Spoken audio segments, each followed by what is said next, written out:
Assalamualaikum warahmatullahi wabarakatuh. Selamat datang di channel Muklis Edu. Pada kesempatan kali ini kita akan belajar bersama tentang sejarah Wali Songo. Sebelum kita memulai belajar tentang sejarah Wali Songo, marilah kita terlebih dahulu berselawat kepada Nabi Muhammad SAW agar kita mendapat syafaat di hari akhir nanti. Kita baca selawat bersama yuk.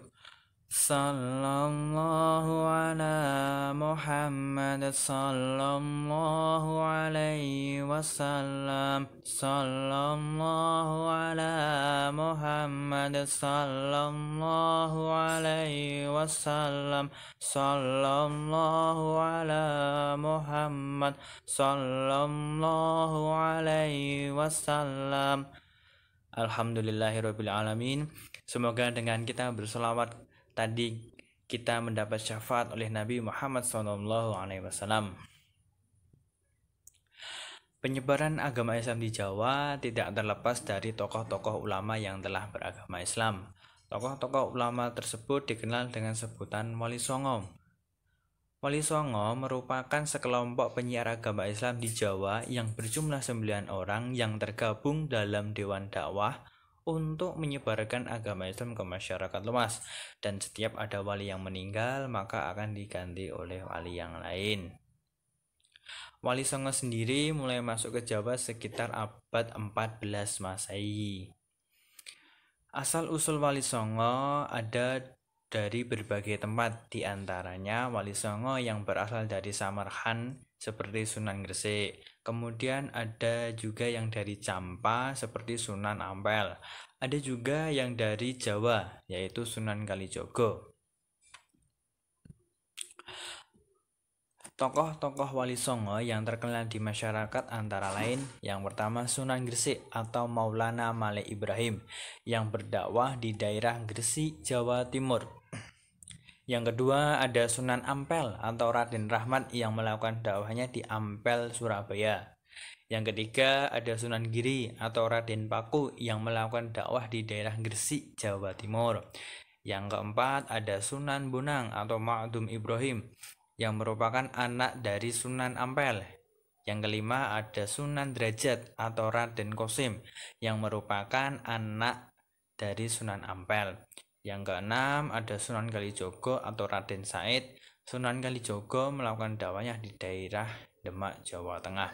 Yang ketujuh ada Sunan Kudus atau Ja'far Shodiq yang melawan daerah terpusat di Kudus, Jawa Tengah. Yang kedelapan ada Sunan Muria atau Raden Umar Said. Sunan Muria merupakan anak dari Sunan Kalijogo yang melakukan dakwahnya di daerah Gunung Muria, Kudus, Jawa Tengah. Yang kesembilan ada Sunan Gunung Jati atau Syarif Hidayatullah. Sunan Gunung Jati melakukan dakwahnya di daerah Cirebon, Jawa Barat. Peran Wali Songo dalam penyebaran agama Islam di Indonesia sangatlah besar. Terlihat dari pembangunan tempat-tempat ibadah yang menjadi salah satu bukti bahwa agama Islam telah banyak dianut oleh banyak orang. Pembangunan langgar atau masjid sebagai tempat beribadah juga sebagai tempat untuk mengajarkan ajaran-ajaran moral yang ada di dalam agama Islam. Tempat-tempat ibadah tersebutlah kemudian menjadi pusat penyebaran agama Islam. Peran Wali Songo di bidang politik terlihat saat ikut membantu pendirian kerajaan Islam, seperti Kerajaan Demak di Jawa. Di antara Wali Songo ada juga yang menjadi penasehat raja seperti Sunan Kalijogo. Di bidang pendidikan, peran Wali Songo terlihat dari aktivitas mereka dalam membantu pendirian pondok pesantren.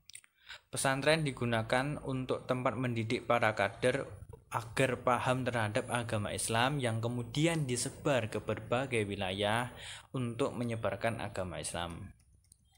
Selain itu, para santri juga diajarkan tentang tata krama, sopan santun, akhlak dalam kehidupan sehari-hari melalui contoh keteladanan yang diajarkan oleh para Wali Songo.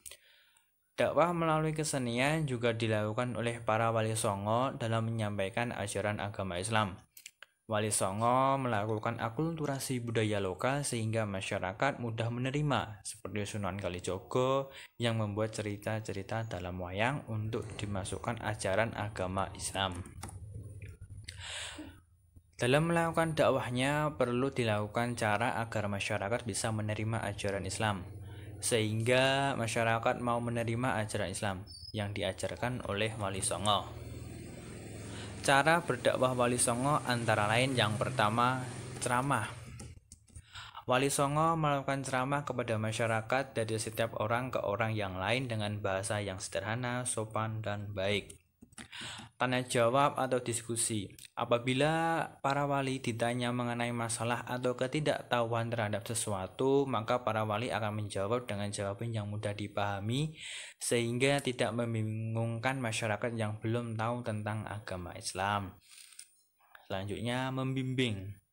Wali Songo dalam mengajarkan pengetahuan juga melalui bimbingan, seperti ketika memberikan contoh saat Sunan Gresik mengajari tata cara bercocok tanam yang baik dan benar dengan membuat aliran air dari sumber air ke sawah-sawah warga. Keteladanan. Wali Songo selalu memberikan contoh teladan yang baik kepada masyarakat, baik secara ucapan maupun tindakan, sehingga masyarakat dapat menarik simpati masyarakat untuk meniru apa yang dilakukan oleh para Wali Songo. Pendidikan. Salah satu faktor cepat menyebarnya agama Islam ke berbagai daerah adalah melalui pendidikan. Wali Songo mendirikan langgar dan pesantren untuk mendidik para santri agar memiliki kemampuan agama Islam, kemudian disebar ke berbagai wilayah untuk menyebarkan agama Islam. Kesenian. Masyarakat yang saat itu masih memiliki budaya lokal, maka para Wali Songo melakukan akulturasi budaya yang dimasukkan unsur yang sesuai dengan ajaran agama Islam agar agama Islam lebih cepat diterima di masyarakat. Dakwah yang dilakukan Wali Songo dengan penuh kelembutan, saling menghargai dan menghormati tanpa kekerasan dan paksaan membuahkan hasil. Masyarakat di Jawa mulai masuk agama Islam dengan bimbingan para Wali Songo. Gerakan dakwah Wali Songo menunjukkan pada usaha-usaha penyampaian dakwah secara damai, terutama melalui prinsip Mau'izatul Hasanah, yaitu cara penyampaian ajaran Islam melalui cara dan tutur bahasa yang baik sehingga diterima oleh masyarakat. Setelah para Wali Songo wafat, ada beberapa peninggalan yang masih kita jumpai hingga saat ini, diantaranya masjid. Masjid yang dibuat oleh Wali Songo yang masih bisa kita lihat dan kita jumpai saat ini adalah Masjid Demak yang berada di Demak, Jawa Tengah. Kemudian ada juga Masjid Sunan Ampel yang berada di Ampel, Surabaya. Selanjutnya, kesenian. Kesenian merupakan salah satu cara berdakwah Wali Songo untuk menyebarkan Islam. Kesenian yang masih kita jumpai saat ini antara lain wayang yang dibuat oleh Sunan Kalijogo, perangkat gamelan Bonang yang dibuat oleh Sunan Bonang. Ada juga tembang. Tembang dalam dakwah Wali Songo ada beberapa macam, seperti tembang mocopat. Tembang ini berfungsi untuk menyampaikan pesan-pesan kepada masyarakat.